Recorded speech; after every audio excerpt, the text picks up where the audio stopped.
안녕하세요. 아벤져스 처치를 사랑해주시는 우리 성도님 여러분들, 그리고 우리 온라인 성도님 여러분들 만나서 진심으로 반갑습니다. 저는 패스터 빈리예요. 오늘도 사무엘하 말씀을 보시면서 하나님께서 여러분들에게 하시고 싶은 말씀이 무엇인지 다 같이 경청하는 시간 가져보도록 하겠습니다. 저번 시간에 이어서 오늘도 사무엘하 3장을 보도록 하겠습니다. 사무엘하 3장 12절부터 16절까지입니다. 사무엘하 3장 12절부터 16절까지. 저번 시간에는 우리가 사무엘하 3장 초반부를 보았습니다. 자, 아브넬이라는 군대 장관이 리스바라는 후궁과 동침했다는 소식을 듣고 그거 사실이건 아니건 간에 이스보셋이라는 사울의 아들이 왕이 되어서 그 이스보셋이 굉장히 아브넬을 책망하게 되옵니다. 왜 너는 우리 아버지의 후궁과 잠자리를 했냐? 자, 이런 소문을 듣고 책망하게 되는데 이것에 대해서는 사실관계를 따지기가 좀 힘듭니다. 그래서 지금 그 둘의 사이가 굉장히 틀어진 상황입니다. 그 상황에서 12절을 보면요. 그 후에 아브넬이 다윗에게 사람들을 보냈습니다. 말했습니다. 이 땅을 장차 누가 다스리게 되겠습니까? 나와 언약을 맺읍시다. 그러면 당신이 온 이스라엘의 왕이 되도록 도와드리겠습니다. 자, 그래서 그 군대 장관 아브넬이 지금 현재 그 사울의 뒤를 이어서 왕이 된 이스보셋에게 마음이 떠나서 그 아브넬이라는 군대 장관의 몸을 다윗에게 위탁하는 장면이 나옵니다. 근데 다윗이 이렇게 얘기해요. 좋소, 당신과 언약을 맺겠소. 그러나 한 가지 부탁할 일이 있어. 그러니까 지금 딜을 치고 있는 거죠, 다윗은. 자, 아브넬이 군대 장관인데 투항하겠다고 자기 몸을 거기다 맡기겠다고 얘기를 하는데 다윗은 바로 좋아 라고 얘기하는 것이 아니라 지금 딜을 하고 있습니다. 어떤 딜을 하고 있냐면 당신의 그 사울의 딸 미갈을 나에게 데리고 오기 전에는 당신을 만나지 않겠소 라고 얘기를 합니다. 그러니까 미갈을 나에게 데리고 오기 전에는 너는 투항할 수가 없어. 그러니까 너가 오고 싶으면 미갈을 데리고 와. 이런 얘기를 하는 거죠. 그 후에 다윗은 사울의 아들 이스보셋에게 사람들을 보냈습니다. 다윗이 말했어요. 내 아내 미갈을 돌려주시오. 그 여자는 나에게 약속된 사람이요. 나는 그 여자와 결혼하기 위해 블레셋 사람 100명을 죽였어. 이렇게 얘기를 하죠. 이건 좀 이상한 부분인데요. 아브넬이 미갈을 데리고 오도록 교사를 하면은 참 될 텐데 그 후에 이스보셋에게, 그러니까 자기와 지금 대립점에 있는 왕에게 사람을 보내서 자기의 원래 와이프였던 미갈을 돌려달라고 지금 얘기하고 있습니다. 이건 좀 의심스러운 부분이죠. 왜 그렇게 했을지는 저도 잘 이해가 안 가는 부분이에요. 참고로 미갈은 사울의 딸이기 때문에 이스보셋은 미갈과 혈육지간이죠. 아무리 예전에 그 여자라는 존재가 하찮았다고 해도 다윗이 달라고 한다고 준다는 게 조금 말이 안 됩니다만 이스보셋은 사람들을 보내어 15절을 보면 미갈을 그의 남편에서 빼앗아 오게 했대요. 자, 미갈의 남편은 라이스의 아들 발디엘이었어요. 자, 그러면 여러분 지금 우리가 이 사무엘상을 본 지가 2년이 넘었기 때문에 성경과 조금 친하지 않은 분들은 도대체 이 미갈이란 여자는 누구인가? 아마 궁금하실 겁니다. 그래서 제가 이 미갈이란 여자에 대해서 조금 여러분들에게 설명을 해드릴 필요가 있을 것 같아요. 그래서 우리가 사무엘하 19장을 좀 보도록 하겠습니다. 19장을 보기 전에 18장을 좀 먼저 보도록 하죠.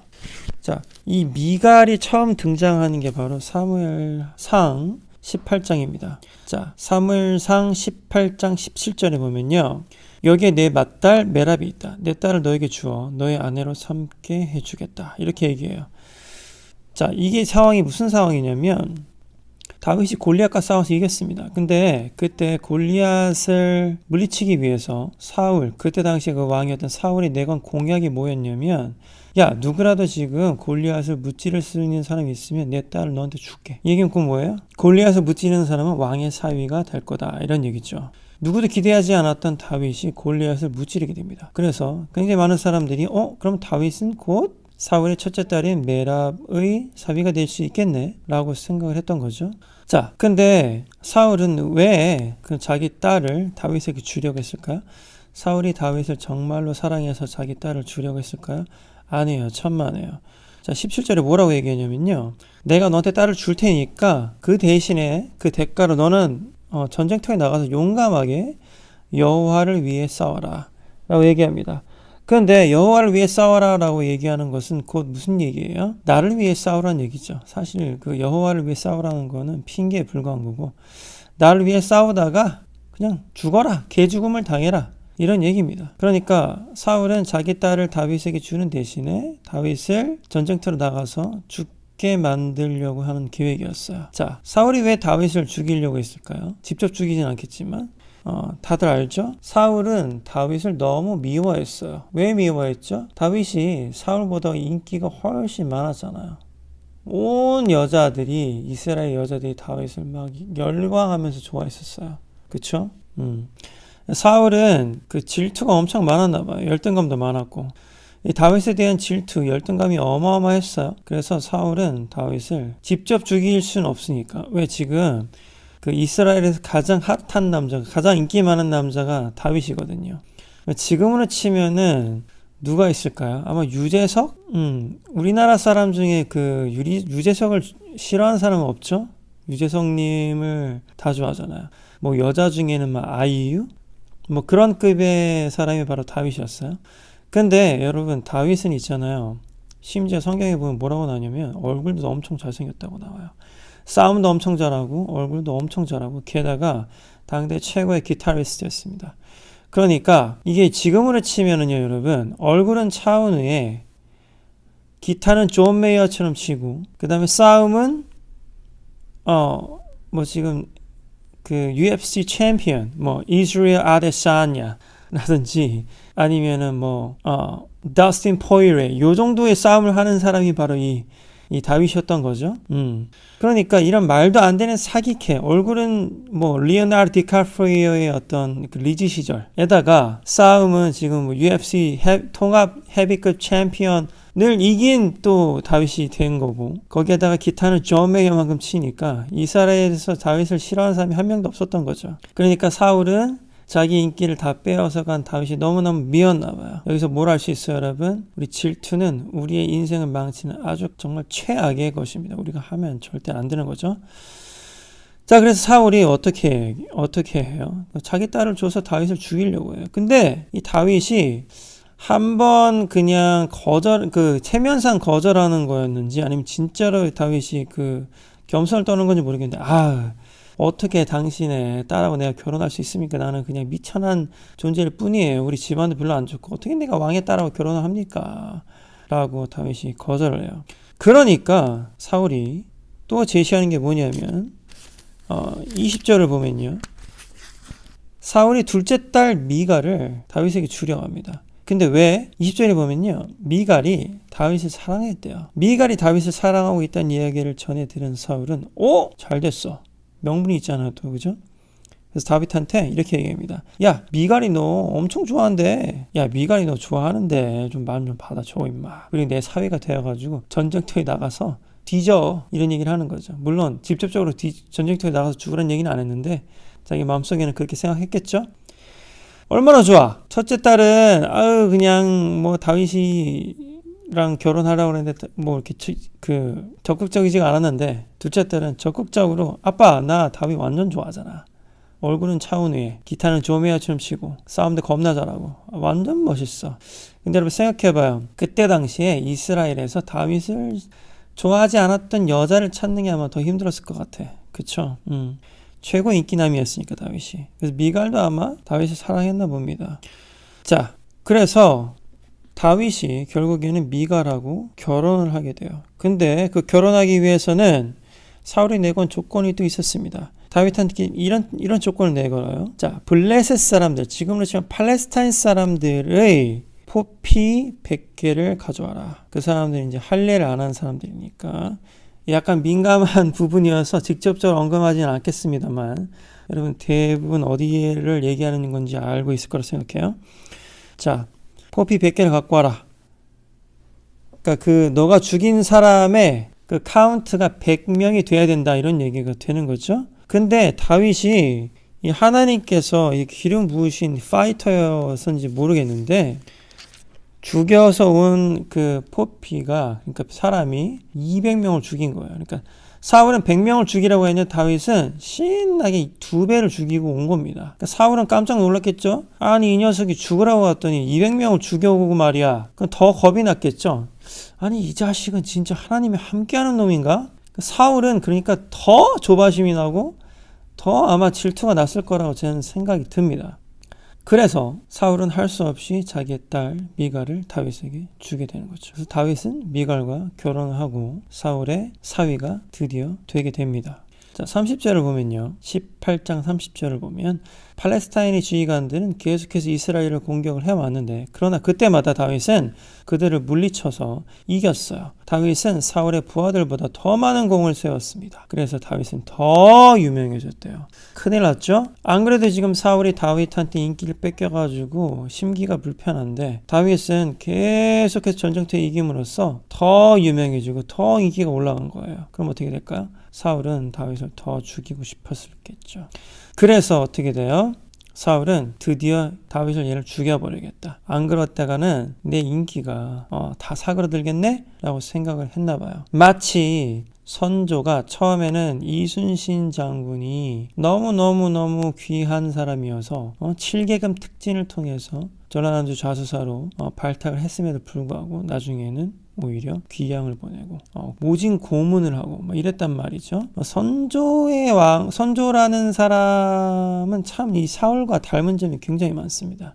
이 징비록도 읽어보면은 아주 쪼잔하고 아주 우유부단하고 질투에 사로잡혀 있는 왕으로 되게 묘사가 되거든요. 아무튼 다윗은 이순신 장군처럼 정말 충성을 다해서 사울을 위해 싸웠나 봐요. 그럼에도 불구하고 사울은 그 선조왕처럼 다윗을 죽이기로 마음을 먹은 겁니다. 선조왕은 이순신을 죽이진 않았지만 거의 죽이다시피 했죠. 정치적으로는 거의 죽였죠. 자, 그래서 19장을 보면요. 사울이 다윗의 집으로 사람들을 보내서 집 밖에서 지키고 있다가 아침에 다윗을 죽이라고 했대요. 그래서 11절을 보면요. 19장 11절을 보면 다윗의 아내인 미갈이 다윗에게 말을 합니다. 당신 오늘 밤 안에 도망쳐야지 목숨을 건질 수 있어요. 지금 도망가지 않으면 내일 아침 당신 죽을 거예요. 라고 미갈이 얘기합니다. 미갈은 다윗을 정말로 사랑했나 보죠. 지금 친아빠가 다윗을 죽이려고 하는데 친아빠 편에 쓰는 게 아니라 다윗의 편에 씁니다. 이게 그건 뭐예요? 미갈은 다윗을 정말로 사랑했나 봐요. 자, 12절. 미갈은 창문을 통해 다윗을 밖으로 내려보냈대요. 그래서 다윗은 피했습니다. 자, 미갈은 우상을 가져다가 침대 위에 놓고 옷으로 싼 다음에 염소털을 그 머리 위에 씌웠대요. 자, 이게 무슨 얘기냐면요, 여러분. 우상이라는 것은 말 그대로 우리가 잘못된 신을 섬기는 것을 그 우상이라고 하죠. 근데 옛날에는 실제로 송아지상이랄지 그 스태츄, 그러니까 그 동상 같은 걸 세웠는데 여기서 지금 그 다른 성경에 보면 이 테러빔이라고 나옵니다. 테러빔이라고 나오는데 이게 뭐냐? 그 가정의 안녕과 평화를 지켜주는 신이에요. 그러니까 하나님이 아니야, 이거는. 하나님이 아니라 그 우상을 그 미갈이 갖고 있었나 봐요. 근데 그게 이 사이즈가 굉장히 다양한데요. 지금 미갈이 가져다 놓은 이 우상은 사람 정도로 컸나 봐요. 그러니까 어마어마하게 큰 우상이야. 어마어마하게 큰 우상을 다윗의 침대 위에다 올려놓고 마치 사람의 그 머리카락 마냥 염소의 털로 씌워놓은 거지. 그러니까 쉽게 말하면 이렇게 탈옥 같은 거 할 때 거기다 베개랑 이렇게 다 채워놓고 가발 씌워놓고 탈옥을 하잖아요. 지금 그런 상황이 된 거지. 그런데 여기에 대해서도 많은 고인물 성경학자들 그리고 고인물 목사님들이 미갈을 굉장히 비난을 합니다. 이 부분에 대해서. 오늘 저는 미갈을 조금 다른 시각으로 볼 거예요. 한 사람의 여자로서 미갈을 좀 보려고 합니다. 악녀 미갈로 보는 것이 아니라 그 많은 성경학자들, 주석가들, 그 다음에 고인물 목사님들이 해석하는 미갈, 악녀 미갈, 나쁜 짓을 많이 한 미갈. 다윗을 비웃었던 미갈. 다윗이 언역계가 올 때 춤을 막 추는데 그 다윗을 비난해가지고 평생토록 애도 한 명도 낳지 못하고 죽은 아주 그냥 악랄한 여자 미갈로 보는 것이 아니라 순수한 여자 미갈로서 나는 오늘 한번 미갈을 보고 싶어요. 무슨 얘기인지 한번 보죠. 제가 봤을 땐 미갈은 정말 불쌍한 여자예요. 순진한 여자고 순애보적인 여자고 불쌍한 여자입니다. 다윗이 미갈 때문에 살아요. 미갈이 그 개를 써서 다윗을 탈출시키죠. 근데 여러분 생각해봐요. 다윗의 집에 우상이 있었대요. 근데 그 우상이 심지어 얼마나 컸냐면 사람 크기만큼 컸나봐요. 그래서 많은 성경학자들, 그 다음에 고인물 목사님들이 이거는 이 미갈이라는 여자가 정신이 나간 거다. 어떻게 집에 이렇게 큰 우상을 가져다 놓고 살 수가 있느냐. 이 여자는 우상 숭배를 하는 여자다. 뭐 이런 얘기를 합니다. 가능성이 있는 얘기죠. 근데 여러분 생각해봐요. 이 집은 이 미갈만 사는 집인가요? 아니죠. 결혼을 했으면 다윗도 이 집에 살고 있었을 거 아닙니까? 그쵸? 그러면 이 집에 이렇게 큰 규모의 그 우상이 있었다면 이것은 과연 미갈의 책임이기만 할까요? 난 그렇게 생각하지 않아요. 이거는 곧 다윗의 책임이기도 하죠. 그렇잖아요. 여러분들이 집에 있어서는 안 될 아주 큰 물건이 있다고 생각해봐요. 설령 여러분들의 와이프가 그걸 가져왔어. 예를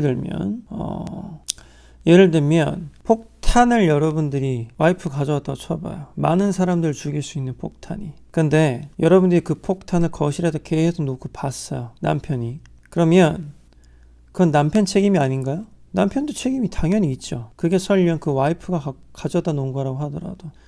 폭탄이 있다면 남편이 여보 이건 잘못된 거야. 이건 다 죽겠는데? 이거는 치워야 돼. 이건 버려야 됩니다. 이건 폭파시켜야 돼. 라고 말을 했었어야죠. 다윗은 이때 당시에 뭔가 나사가 좀 풀렸던 것 같아요. 마탱이가 간 거야. 왜냐면 다윗은 평생 찌질하게 살다가 광야에서 그 양이라 치면서 살다가 갑자기 엄청난 스타가 됐는데 엄청난 스타가 된 것도 모자라서 지금 왕의 사위가 된 거죠. 내가 봤을 때는 다윗이 여기 지금 굉장히 교만해져 있고 마탱이가 완전 간 것 같습니다. 이것을 묵인했다는 것은 다윗이 가져다 놨을 거라고 생각하지는 않아요. 그러니까 이것도 보면 뭘 할 수 있어요? 사울이 얼마나 이 미갈을 그 정신교육 혹은 가정교육을 똑바로 못 시켰는지를 알 수 있죠. 설령 이것을 다윗이 가져왔다 하더라도 이 우상을 다윗이 가져왔다 하더라도 하나님의 기름 부으심을 받은 사울 왕의 딸인 미갈이 사울에게 하나님에 대해서 제대로 교육을 받았다면 여보 이것은 옳지 않아요. 이렇게 큰 우상이 우리 집에 있는 건 말도 안 돼. 당장 치워버리세요. 라고 얘기했었어야 되는 것이 맞아요. 그러니까 이게 누구의 책임이든 간에 이건 연대 책임인 거죠. 왜? 가정에 이게 있었다는 게 말이 되냐고요, 여러분. 말이 안 되죠? 아마도 그때 당시에 돌로 만들었을 텐데 이거 뭐 만드는 게 하루 이틀 걸리는 것도 아니고 그렇죠? 말도 안 돼요, 이거는. 자, 그래서 결국에는 다윗은 도망을 치게 됩니다. 근데 여기서 우리가 뭘 할 수 있어요? 사울은 굉장히 나쁜 아빠였어. 자, 일단은 미갈을 제대로 교육을 시키지 못했죠. 교육도 빵점이고요. 그 다음에 사울이 그 미갈을 다윗에게 줄 때 어떤 생각을 하고 줬냐면 성경이 뭐라고 나오냐면요. 그 영어로 snare이 될 거다. snare는 뭐냐면 덫이에요. 덫. 다윗의 인생에 덫을 놓기 위해서 미갈을 이용하겠다라고 성경에 써 있습니다. 이게 사울의 생각이었어요. 정상적인 아빠라면 아이고 우리 딸 미갈이 다윗을 너무너무 사랑하니까 그럼 제가 행복할 수 있도록 다윗에게 결혼을 시켜야겠다. 이런 생각이 아니었습니다. 철저하게 사울은 그냥 하나의 도구로서 자기의 딸을 이용하려는 생각뿐이었어. 근데 이것은 어떻게 보면 사울의 잘못이라고만 보긴 좀 힘든 게 이 고대 사회에서는 여자는 그 여식은 그 여자 자식은 하나의 도구에 불과했었고 얼마든지 정략적으로 정치적으로 이용할 수 있는 도구였을 뿐인 거죠. 뭐 옛날 그 영화 스토리 보면 트로이 같은 것도 보면은 여자라는 존재는 그냥 그 고대 사람들에게는 너무나 하찮은 존재일 뿐이었던 거예요. 근데 하필이면 미갈은 다윗을 진심으로 사랑하고 있었고 그러니까 사울은 다윗을 너무 증오했기 때문에 진짜로 다윗을 죽이기 위해서 자기의 딸을 이용하려고 했던 것 같아요. 또 한편으로는 다윗 또한 제대로 된 인간이라고 보기는 힘들어요. 자, 다윗이 진짜로 미갈을 사랑했을까? 사랑해서 결혼한 걸까? 물론 그때 당시에 진짜로 여자를 사랑해서 결혼하는 사람이 많지는 않죠. 다윗은 철저하게 아마도 그 사울의 사위가 되기 위해서 결혼했던 것 같아요. 왜냐하면 그 뒤에도 나오는 걸 보면요, 다윗은 미갈을 철저하게 멸시하고 철저하게 흡혈대를 합니다. 미갈을 그렇게 좋아했던 것 같지는 않아요, 다윗은.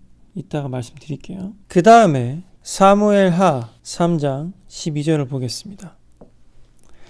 자, 아브넬이 다윗한테 이제 투항을 한다고 하는 거죠. 그래서 13절에 보면은 다윗이 딜을 칩니다. 미갈을 나한테 데려와. 그러고 나서 14절을 보면은 다윗은 또 사울의 아들 이스보셋에게 직접적으로 또 딜을 칩니다. 야, 내 와이프 미갈 돌려줘. 그 여자는 나한테 약속된 사람이야. 나는 그 여자랑 결혼하기 위해서 블레셋 사람 100명을 죽였어. 실제 200명을 죽였죠. 자, 고인물 목사님들이 성경을 그냥 그 전통적인 관점에서 보시는 목사님들이 이 14절을 어떻게 평가를 하냐면, 그 다윗의 수뇌부를 봐라. 미갈을 향한 다윗의 그 수뇌부를 보라. 이제서라도 그 미갈을 찾아오겠다는 그 다윗의 열정. 근데 그거는 되게 성경을 순전하게 보는 거고, 많은 그 신학자들이 이 3장 14절을 어떻게 해석을 하냐면, 이제 다윗이 통일을 해야 되잖아요. 북이스라엘과 남유다를 통일을 해야 되는데, 북이스라엘은 10.5 지파가 모여 있었고 남유다는 1.5 지파가 지금 있단 말이죠. 이것을 통일을 해야 되는데, 그 통일을 하는 데 있어서 어떤 적통성을 회복하기 위해서 다윗이 이제서야 미갈을 데려오기로 결심을 하는 거죠. 그전엔 데려올 수 없었을까요? 그렇진 않아요. 내 생각엔 그렇지 않아. 왜냐하면 다윗은 많은 그 자기의 어떤 여자들을 항상 그 데리고 다녔습니다. 그 도망 다닐 때도. 그때 다윗이 마음 먹었으면은 미갈을 데려올 수 있었을 것 같아. 근데 미갈을 데려오지 않았어요. 근데 15절을 보면요, 이스보셋, 그 지금 현재 그 북이스라엘 왕이죠. 이스보셋은 사람들을 보내어서 미갈을 그의 남편에게 빼앗아오겠대요. 자, 미갈의 남편은 라이스의 아들 발디엘이었대. 자, 미갈이 시집을 어디로 갔냐면요, 저기 북쪽인 그 이스라엘 거의 끝에 진짜 그 시골에 가까운 곳으로 지금 시집을 간 거예요. 그러니까 생각해봐요, 여러분. 미갈은 사실 결혼을 한번 했죠. 다윗하고 결혼을 했잖아요. 그런데 이유는 정확하게는 알 수 없으나 사울이 미갈을 또 시집을 보낸 거야. 누구한테 보냈느냐? 라이스의 아들 발데일인데 그 듣보잡 집안입니다. 그러니까 왕의 둘째 딸이 듣보 집안으로 시집을 간 거예요. 근데 다시 이스보셋, 그러니까 현재의 왕이 아무리 자기의 그 누이지만 미갈을 와라, 당신이 이제 다윗하고 다시 합쳐야 돼, 이런 얘기를 하는 바람에 미갈은 지금 현재 남편하고 헤어져서 오게 된 거죠. 근데 미갈의 남편 발데일이 울면서 바울인까지 자기 아내 뒤를 쫓아왔대요. 엉엉 울면서. 근데 그 영어 성경에 보면은 우는 게 뭐 cry 정도로 나온 게 아니라 weeping이라 나와. weeping이라는 건 여러분 흐느적거리면서 우는 거예요. 이렇게 흐느적거리면서. 이거 보면 뭐 할 수 있냐면, 이 발디엘이라는 미갈의 남편, 그 둘째 남편이죠. 미갈의 둘째 남편은 미갈을 엄청나게 사랑했나 봐요. 이 거리가, 미갈을 쫓아온 거리가 뭐 270km 정도 된다고 하는데, 그때 당시에 걸어서 일주일 내내 와야지 되는 거리라고 하더군요. 그러니까 일주일 내내 울어서 왔나 봐, 발디엘은. 자기가 너무나 사랑했나 보죠, 그 미갈을. 그러니까 미갈이 그렇게 뭐 외모가 떨어지거나 매력이 없는 건 또 아닌 것 같아. 이 그 발디엘이라는 사람은 정말로 미갈을 사랑했나 봐요. 그래서 결국에는 미갈은 강제로 둘째 남편과 떨어져서 다시 그 다윗과 합쳐지게 됩니다. 아마도 발디엘은 굉장히 순진한 시골 총각이었나봐. 이유는 잘 모르겠는데 미가를 엄청나게 많이 사랑했나봐. 자, 여러분, 이 성경을, 이 사무엘 상하를 우리는 항상 다윗의 입장에서만 봐요. 혹은 뭐 사울의 입장에서만 보는 거지. 근데 여러분 한번 생각해봐요. 미갈의 입장에서 한번 이 성경을 보자고. 여러분, 삼국지를 말이죠. 조조의 입장에서 볼 수도 있고 성관의 입장에서도 볼 수 있고 그 다음에 유비의 입장에서도 볼 수가 있어요. 근데 예를 들어서 말이죠. 그 삼국지를 초선의 입장에서 볼 수는 없을까요? 삼국지에는 여러 명의 비운의 여자 캐릭터들이 많은데 그 중에서도 가장 드라마틱하면서도 가장 입체적이면서도 가장 슬픈 사연을 갖고 있는 여자 캐릭터가 바로 아마 그 중에 하나가 바로 초선이라고 저는 생각을 해요. 제가 제일 좋아하는 캐릭터 중에 한 명인데 엄청나게 또 이뻤다고 하죠. 초선이라는 캐릭터야말로 그 남자들에 대한 환멸을 아주 극적으로 느낄 수밖에 없었던 여인이 아니었을까. 자기를 발탁시켜준 사람도 자기를 이용하려고 그랬고 그 모든 남자들은 자기의 외모에 빠져서 자기를 이용하려고 했었죠. 조선을. 동탁도 그렇고 여포도 그렇고 그렇죠. 그러니까 미갈이 초선만큼 이뻤는지에 대한 기록은 근데 자기 아빠인 사울도 자기를 이용해 먹으려고 했었고 다윗도 왕의 사위가 되기 위해서 자기는 결혼을 했고 자기를 버렸고 또 나중에는 자기가 필요하니까 다시 미갈을 찾아. 근데 그때 당시에 미갈은 이미 다른 남자와 결혼을 한 상태였고 미갈의 마음은 어땠는지 모르겠지만 적어도 현재 지금의 미갈의 남편은 미갈을 너무너무나 아끼고 사랑해줬나 봐. 그런데 미갈은 지금 자기를 너무나 아껴주는 남편과 다시 헤어져야 되고 강제로 그것도 자의가 아닌 타의로 인해서 처음에 다윗을 택한 것은 자의였어요. 그렇죠? 미갈이 다윗을 사랑했으니까. 근데 헤어지는 건 타의였어요. 그래서 나중에는 다윗의 부인이 다시 되는 거죠. 원래 부인이었지만 그러니까 이런 모든 과정을 거치면서 아마도 내 생각에는 미갈 입장에서 생각해보면 남자에 대한 환멸이 아주 그냥 치를 떨릴 정도로 심했지 않았을까 생각이 돼요. 우리가 여기서 배워야 될 게 뭘까요, 여러분? 여러분들 좋은 아빠가 되어야 되겠어요. 사울같이 거지 같은 아빠가 되면 안 되겠어요, 여러분. 그렇죠? 물론 옛날에 한계가 있어요. 그 고대 사회라는 한계가 있지만 사울은 그렇게 좋은 아빠는 아니었던 것 같아. 그리고 우리가 또한 한편으로는 다윗과 같은 남편은 되면 안 되겠어요. 다윗은 좋은 왕이라고 할 수도 있고 좋은 지도자라고 할 수도 있고 한 사람의 예배자로서도 좋은 평가를 받을 수도 있고 한 사람의 기타리스트 혹은 한 사람의 문인으로서도 좋은 평가를 받을 수도 있고 한 사람의 파이터, 장군으로서도 좋은 평가를 받을 수도 있지만 적어도 단 한 가지 남편이라고 봤을 때에는 그렇게 좋은 평가를 내리기는 힘든 사람인 것 같아요. 제가 봤을 때는 아주 기회주의자적인 면도 있고 아주 치밀한 정치가이기도 합니다. 순진하게만 보는 건 산이라고 생각하거든요. 지금 그래서 이 미갈은 이 남자한테 이용당하고 이 남자한테 심지어 그 자기를 이용해 먹은 그 인간들이 한 사람은 자기의 아빠요, 한 사람은 자기의 남편이에요. 아이고 이제서야라도 그래도 내가 사랑을 좀 받보다 싶었더니 다시 한번 또 자기 동생 이스보셋 왕에게 또 이용당합니다. 적으로. 왜? 이스보셋 왕이 왜 다윗한테 이 여자를 넘겨줬을까요? 다윗한테 이 미갈을 넘겨준다는 것은 다윗에게 정통성을 다시 부여하는 일임에도 불구하고 왜 이스보셋은 다윗에게 이 여자를 넘겨줬을까? 제 생각에는 아마도 다윗이 합방을 한 게 아니었을까? 이스보셋, 너 지금 미갈 안 넘기면 내가 너 죽여버릴 거야. 내가 너 죽일 수 있는 거 알지? 너희 누나 당장 차단해서 나한테 보내든지 아니면 너는 그냥 내가 죽여버릴게요. 뭐 이렇게 하자는 이상 제정신으로 이스보셋이 자기의 누이인 미갈을 다윗에게 돌려보낼 리가 없어요. 제가 봤을 땐. 아무튼 이유 모르겠는데 그러니까 미갈이라는 여자는 자기 아빠한테 이용당했고 자기 남편한테도 이용당했고 자기 남자 형제한테도 이용을 당했어요. 아주 불쌍한 여자입니다. 사실은. 대부분의 목사님들이 미갈을 악녀로 묘사를 하는데 제가 봤을 때는요. 이 여자는 너무 불쌍한 여자예요. 너무너무 불쌍한 여자야. 물론 그 옛날이란 한계가 있죠. 여자를 얼마나 하찮게 봤겠어요. 그때 당시에. 지금도 하찮게 보는데. 여러분 정말 부끄러운 얘기지만 우리 기독교는 아직도 여자를 굉장히 하찮게 보죠. 얼마 전에도 뭐 존 존 파이퍼는 되게 유명한 목사가 있는데 여자에 대해서 무슨 미친 소리를 해가지고 또 뭐 발칵 뒤집힌 적이 있고 아직도 우리나라 뭐 어디라고 내가 찝어서 얘기하진 않겠지만 그 메이저 교단 중에 하나는 아직도 여자는 잠잠하라, 여자는 셧업하고 있어라, 여자는 안수받은 목사가 되면 안 된다, 이런 헛소리를 하고 있는 집단들이 있어요. 자, 이 설교를 나는 우리나라 크리스천 여자들에게 바치고 싶어요. 여러분, 우리나라도 그 역사를 통틀어서 여자라는 존재가 그렇게 귀한 대접을 받지 못한 것이 사실입니다. 뭐 수많은 전쟁이 있었고 그 전쟁 때마다 그 제일 많은 피해를 보는 것들이 바로 어린이들과 여자 아니겠습니까, 여러분?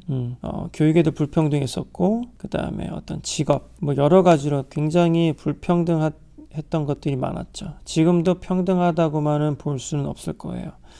근데 우리 자매님들이요, 내가 한 가지 도전하고 싶어요. 한 가지 도전하고 싶은 게 뭐냐면 지금 설령 이 상황들이 여러분들에게 불리하게 돌아간다고 할지라도 아직도 남녀차별이 한국에 공공연하게 존재한다고 할지라도 여러분들 지금의 상황을 불평하면서 그냥 넋놓고 있을 건가요? 이건 너무 불공평해. 근데 생각해봐요. 여러분들은 그래도 미갈보다는 좀 더 나은 입장 아닌가요? 미갈보다는. 물론 그 기관 운명을 사는 사람들이 많아요. 정말 많지. 자매님들 중에 기관 운명을 살았던 사람들 정말 많아요. 내가 다 일일이 헤아리진 못하겠지만 어떻게 내가 다 알겠어요, 그쵸? 그래도 그 어떤 평균치를 한번 생각해 보자고요. 2021년에는 여러분들, 특히 우리 자매님들, 여러분들 하고자 하는 의지만 있으면 뭐라도 다 할 수 있잖아요. 나라마다도 틀리겠지만 우리 그 한국은 그래도 이 정도면 굉장히 많이 좋아진 편 아닙니까? 아직 물론 많이 부족하지만 굉장히 많이 좋아진 편이에요, 그쵸? 여러분들이 너무 불공평해라고 불평만 하지 말고 어떻게 하면 여러분들이 2021년을 살아가면서 더욱더 파워풀한 여성으로서의 삶을 살 수 있을지를 고민하고, 그리고 만약 여러분들이 이미 파워풀한 여성의 삶을 살고 있다면 여러분들 다음 세대들이 어떻게 더 파워풀한 여자로서 인생을 살 수 있을지를 돕기 위해서 여러분들이 더 파워풀한 사람, 더 영향력이 있는 사람이 되어 주셔야 돼요. 여러분, 지금 바로 오늘이 있잖아요. 바로 오늘이 우리나라 역사상 그 여성의 권리가 가장 증진된 날입니다. 내가 봤을 땐 그래도 조금씩이나마 매일매일 조금씩 좋아진다고 나는 생각하거든요, 여러분. 바로 오늘이야말로 우리나라 혹은 전 세계적으로 어떤 여성의 권리가 그래도 가장 증진된 날이에요. 지금 미갈의 시대에 그 미갈이 처해 있었던 그 이야기를 들어보면 사실 말도 안 되는 이야기인데 그래도 미갈은 공주기라도 했지, 솔직히. 그쵸? 공주기라도 했지. 이때 당시에 여자들의 삶은 어땠을까요? 아주 처참했을 것 같아요. 아직도 뭐 제가 재작년에 그 케냐에 갔다 왔는데 케냐는 뭐 아직도 그 여자들의 권리가 아주 형편없더라고요. 너무 차별도 너무 심하고. 여러분, 특히 우리 자매님들 불공평하죠. 불공평해요. 남자보다 불공평한 거 맞습니다. 저도 그렇게 생각하고요.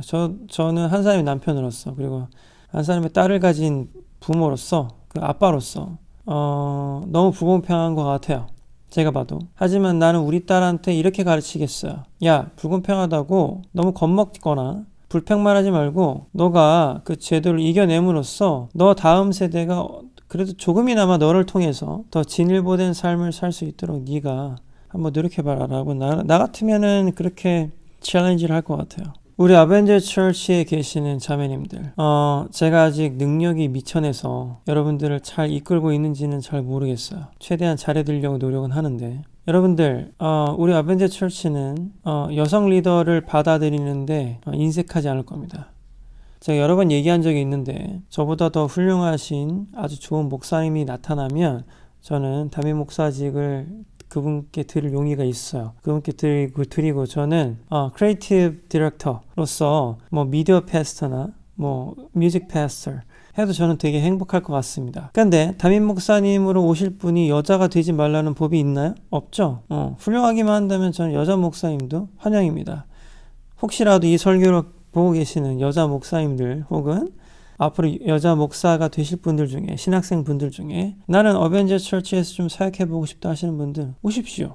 단 능력은 있어야 됩니다. 설교도 잘하셔야 되고요. 리더십도 있으셔야 되고 어떤 이 세상이 돌아가는 그 아주 이치에 대한 탁월한 통찰력이 있으셔야 됩니다. 아무나 어벤져스 처치의 사역자가 될 수는 없습니다. 실력자만 저희는 받아들일 겁니다. 실력이 없으신 분들은 연락하지 마십시오. 영성은 말할 것도 없고요. 실력이 있으셔야 됩니다. 그런 분이 계시다면 우리는 여자 목사님도 우리 어벤져스 처치의 이드 담임 목사로 저보다 더 훌륭하기만 하면 됩니다. 저보다 더 잘하시면 돼요.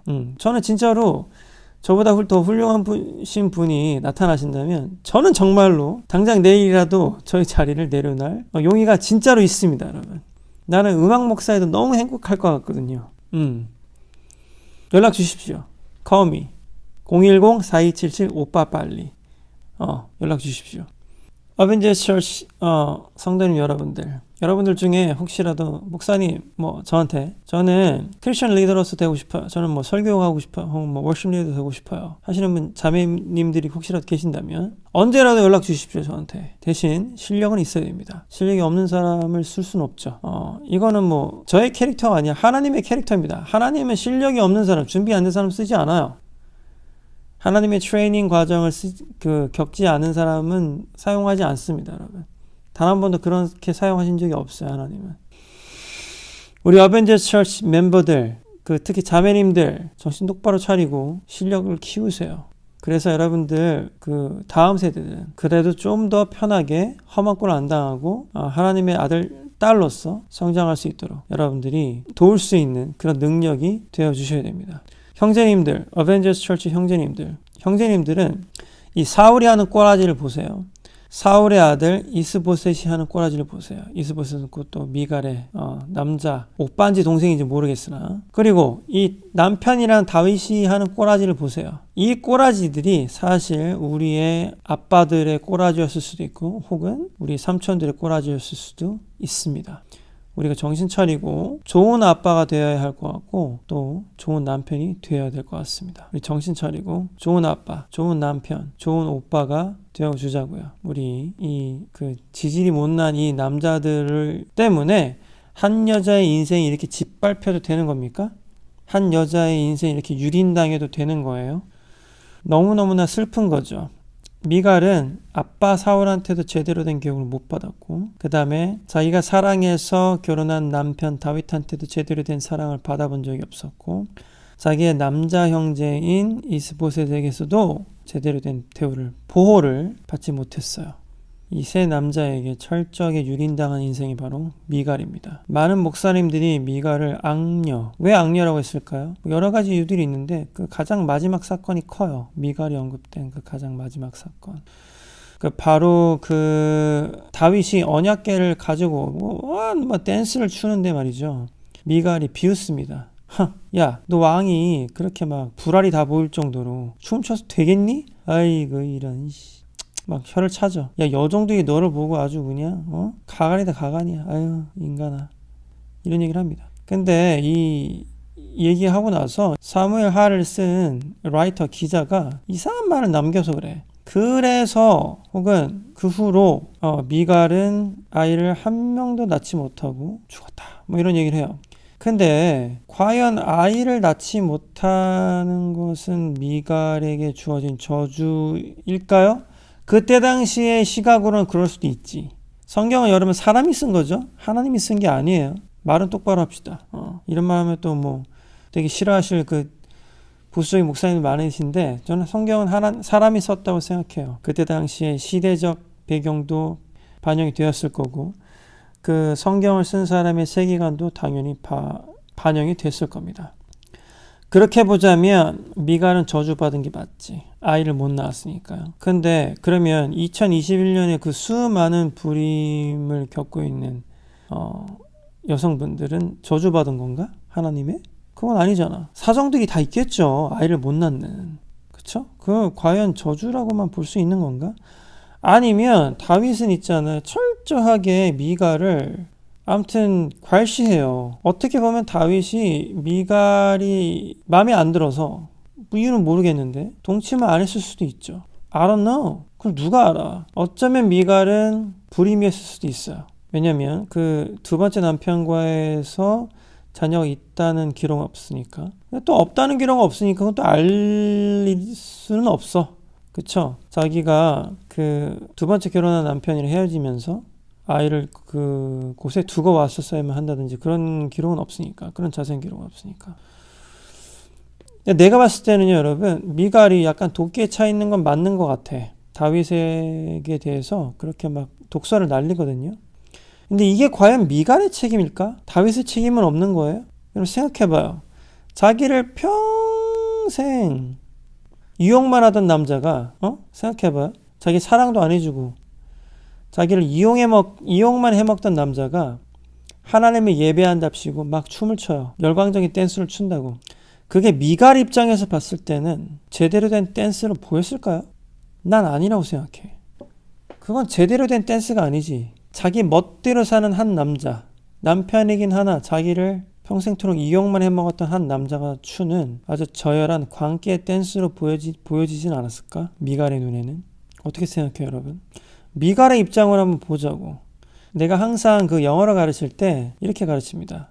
subject, 그러니까 주어의 입장에서 한번 보라고. 영어를 가르칠 때 항상 우리 제자들한테 그렇게 얘기하거든요. 주어의 입장으로 보자고. 그 다윗의 입장에서만 보지 말고 혹은 사울의 입장에서만 보지 말고 미갈의 입장에서도 한번 보라고요. 이 성경을. 그러면 우리가 미갈을 욕할 수 있어요? 난 없다고 생각해. 미갈을 욕할 수는 없어. 미갈이 무슨 잘못이 있어? 아버지한테 제대로 된 교육도 못 받았지. 남편한테도 제대로 사랑도 못 받았지. 이용만 당했지. 자기 그 남자 형제한테도 이용만 당한 여자가 미갈이에요. 평생 이렇게 이용만 당하다가 간신히 자기를 사랑해 줄 수 있는 남자를 찾았는데 정치적으로 또 이용당해서 자기는 헤어져야만 했어. 이 여자가 쓴뿌리를 안 갖는 게 더 이상한 거 아니에요? 나는 이런 관점에서 미갈을 바라보면서 나는 미갈이 너무너무 불쌍한 거야. 이렇게 불쌍한 여자가 또 있나 이 세상에? 여러분, 미갈은 다윗을 저주했기 때문에 악녀니까, 나쁜 여자니까 지옥에 가야만 할까요? 왜냐면 뭐 이런 악녀, 뭐 악인은 지옥에 가야 된다며. 난 이렇게 생각해요. I don't know. 그건 알 수 없는 일이야. 그쵸? 난 진짜 모르겠어요. 미갈이 지옥에 가야만 했었을지는 모르겠습니다. 미갈이 진짜로 그 우상을 섬겼을까? I don't know. 그 모를 일이야. 근데 one thing I know for sure. 내가 진짜로 아는 것은 뭐냐면 하나님은 미갈의 삶을 통해서 같이 울어주셨을 것 같아요. 하나님은. 미갈이 설령 하나님을 미친 듯이 예배하고 있는 다윗을 보고 독설을 퍼부을 때도 난 하나님께서 같이 울어주셨을 거라고 난 생각해요. 나는 그게 하나님의 성품이라고 생각해. 미갈은 되게 불쌍한 여자예요. 그쵸? 하나님은 그런 불쌍한 여자의 영혼 하나하나도 다 아시고 위로하시는 하나님이라고 나는 생각해요. 여러분들을 향해서, 특히 우리 자매님들을 향해서 수많은 사람들이 손가락질을 합니다. 너는 뭐가 잘못됐고, 넌 뭐가 잘못됐고, 넌 뭐가 잘못됐고, 뭐. 그쵸? 근데 이 여러분 책임일 수도 있어요. 물론. 책임이 아예 없다는 건 아니야. 그쵸? 우리가 잘 따져봐야 돼, 그거는. 여러분 책임인지 아닌지는. 근데 여러분 책임이 아니라면, 누가 봐도 여러분 책임이 아니라면, 여러분들이 궁지에 몰렸어요. 특히 뭐 남자들에 의해서, 혹은 뭐 시스템에 의해서, 뭐 그 이유가 어떻던 거 간에 여러분들 책임이 아니라면, 여러분 그 죄책감으로부터 자유로워 주셔도 괜찮아요. You're free. And it is okay to have a freedom. 괜찮아. 여러분들 잘못이 아니라면. 여러분이 자초한 결과라면, 여러분이 잘못해서 나온 결과라면 여러분 뉘우치시고 다시 하지 마세요. 그거. 근데 혹시라도 여러분들이 잘못한 게 없다고 진짜로 생각이 들걸랑 괜찮아. 죄책감 느낄 필요가 없습니다. 하나님이 같이 울어주셨을 거예요. 왜? 하나님 다 아시니까. 남들은 몰라도 하나님 다 알잖아요. 그죠? 난 하나님이 미갈과 같이 울어주셨을 거라고 생각해요. 미갈에 대한 기록이 그렇게 많지는 않기 때문에 나는 어떤 좀 상상력도 발휘해봤고 많은 주석도 찾아봤고 했습니다. 이거 영어권에 있는 목사님들은 또 어떻게 해석을 했을까? 영어권에 있는 목사님들도 많이 미갈을 악녀라고 표현을 했더라고. 근데 나는 성경을 보는데 왜 이렇게 보여지는지 모르겠는데 나는 미갈이 참 불쌍한 것 같아요, 여러분. 생각해봐요, 여러분. 어떤 목사가 있어요. 와이프를 평생 이용해만 먹었어. 잘해주지도 않아. 사랑해주지도 않아. 근데 이 목사는 밖에서 엄청 인정받고 아주 부흥사로 그냥 쓰임 받고 말이죠. 그 찬양 사역자로 막 엄청나게 막 쓰임을 받고 어디 가서 막 죽여주는 찬양을 막 하고 말이지. 그런 목사, 그런 사역자를 보는 그 목사의 와이프는 과연 그 목사를 어떻게 바라볼까요? 미갈처럼 바라보지 않을까? 야, 너나 잘해. 너 평생 나 이용해 먹었잖아. 너 나 사랑하지도 않잖아. 너 어디가 밖에 가서 하나님 예배한다고 깝치고 댕기니? 너나 잘해 임마. 이러지 않았을까요? 그게 내 모습일 수도 있잖아. 나 빌리의 모습일 수도 있잖아. 그게. 혹은 당신의 모습일 수도 있지. 그쵸? 그거 우리가 어떻게 알아? 조심하자고 우리 남자들 조심하자고. 사울과 같은 아빠가 되지 말고 다윗과 같은 남편이 되지 말고 이스보셋과 같은 오빠 혹은 남동생이 되지 말자고요. 여자 인생에 걸림돌이 되는 남자가 되지 말자고요. 목사님들은 여자 인생에 걸림돌이 되는 목사가 되면 안 되겠어요. 나까지 포함해서. 고아와 과부를 우리 교회가 도와야 된다고 하는데 고아와 과부는 실제 고아와 과부를 도와야 되는 것도 있지만 사회의 마이너리티들을 도와야 된다는 말이죠. 우리는 우리 사회의 마이너리티들을 도와야 해요. 소수자들을. 여자들도 아직도 우리나라에서는 마이너리티라고 할 수 있죠. 많이 올라왔지만 사실 이제는 뭐 그 학교에서도 1등은 다 여자들이 한다고 그러던데 앞으로 뭐 그쵸? 여자의 권리가 더 세질 날도 오지 않을까요? 난 그렇게도 보이는데 그쵸? 뭐 예를 들면 캐나다 같은 경우에는 뭐 뉴질랜드 같은 경우에는 여성 할당제가 있죠. 어떤 그 사회의 장관들은 뭐 일정 비율 이상은 반드시 여자가 해야만 한다. 뭐 이런 여성 할당제도 있고 하는데 여자가 공부도 훨씬 더 이젠 잘하고 여자 남자들보다 머리도 좋은데 아마 굳이 이제는 우리가 챙겨주지 않아도 될 정도로 그런 존재가 되지 않을까 앞으로는. 오히려 우리 남자가 불평등을 이야기해야 되는 시대가 오지 않을까 저는 조심스럽게 예측을 해보지만 지금은 조금 불평등한 게 맞는 것 같아요. 여자들이 특히 교회에서는 우리 교회가 더 여자들을 보살피고 더 우대해줘야 되는데 아직도 우리 교회들은 많이 부족한 것 같습니다. 우리 어벤져스 처치는 어떤지 모르겠네요. 자매님들 어떻게 생각해요? 우리 어벤져스 처치 여자들을 잘 우대해주고 있다고 생각하나요? 잘 모르겠는데 저도 더 노력할게요. 여러분 좋은 아빠가 되기 위해서 더 좋은 남자 목사가 되기 위해서 더 좋은 오빠가 되기 위해서 더 좋은 리더가 되기 위해서 더 좋은 남편이 되기 위해서 노력해 보겠습니다. 우리 자매님들 혹시라도 여러분들의 인생을 힘들게 했던 남자들이 혹시라도 존재한다면 여러분들을 위해서 용서하세요. 쓴뿌리 가져봐야 성경의 기록만 나쁘게 됩니다. 쓴뿌리 가져봐야 여러분들한테 좋을 게 없어. 그 남자들을 위해서 그 남자들을 용서하라는 게 아니라 여러분들을 위해서 그 남자들을 용서하세요. 여러분들을 위해서 그 남자들을 용서하시고 자유를 찾으세요. 자유로가 지시는 겁니다. 그리고 앞만 보고 달려가세요. 어떻게 하면 여러분들이 좀 더 나은 삶을 살 수 있을지 여러분 좀 더 능력자가 될 수 있을지 고민하시고 능력자가 혹시라도 되신다면 여러분들의 다음 세대들이 어떻게 더 여자로서 아름다운 삶을 살아갈 수 있을지 도울 수 있는 그 정도의 레벨이 되어주세요. 여러분들이 우리 남자들은 아직 많이 부족하니까 알겠죠? 그럴 수 있는 우리 자매님들 형제님들 되시길 진정으로 바랍니다. 제가 요즘에 설교를 길게 안 하려고 많이 노력하는 편이거든요. 15분에서 길면 20분 정도로 끊으려고 하는 편인데 미가를 보면서 많은 생각이 들어서 오늘은 좀 설교가 많이 길었네요. 그래도 여러분들 꼭 이 설교를 통해서 다시 한번 우리 여성의 역할, 남성의 역할, 그 다음에 우리가 이 여성분들을 위해서 어떻게 생각을 하고 어떤 식으로 우리 여성분들을 도와야 될지에 대해서 좀 고민해보는 시간 같이 가졌으면 좋았겠어서 제가 이렇게 좀 길게 나눠보았습니다. 다 같이 기도하시겠습니다. 하나님 감사합니다. 이 세상의 절반이 여자입니다. 근데 아직도 세상은 이 세상의 절반인 여자들을 그렇게까지 많이 보살피지 않는 것 같은 것을 저희들이 자주 느낍니다. 하나님, 우리 교회가, 우리 크리스천들이 다시 한번 여성들을 조금 더 생각하고 여성들이 하나님의 아들, 딸로서 살아가는 데 있어서 부족함 느끼지 않을 수 있도록 우리가 고아와 과부를 보살피라는 그 예수님의 가르침처럼 우리 사회의 마이너리티들, 약자들을 보살피고 우리가 그들을 이끌어줄 수 있는 그런 사람들 될 수 있도록 아버지 인도해 주시옵소서. 이 모든 말씀 예수님의 이름으로 감사하며 기도드렸습니다. 아멘. 여러분, 광고 하나 드릴게요. 우리 5월 1일부터 오프라인 예배를 다시 시작합니다. 토요일 저녁이에요. 여러분들 마스크 쓰고 다 같이 모이도록 할게요. 일단은 우리 어벤져스 처치 멤버들만 개방하겠습니다. 차차 우리 어벤져스 처치 그 예배를 사모하시는 분들에게도 저희가 개방할 수 있는 날이 속히 오면 좋겠습니다. 기대가 되네요. 우리 여성 동지들 힘내시고 우리 남성 동지들 더 힘내주세요. 다음 주에 또 만나요. 바이바이.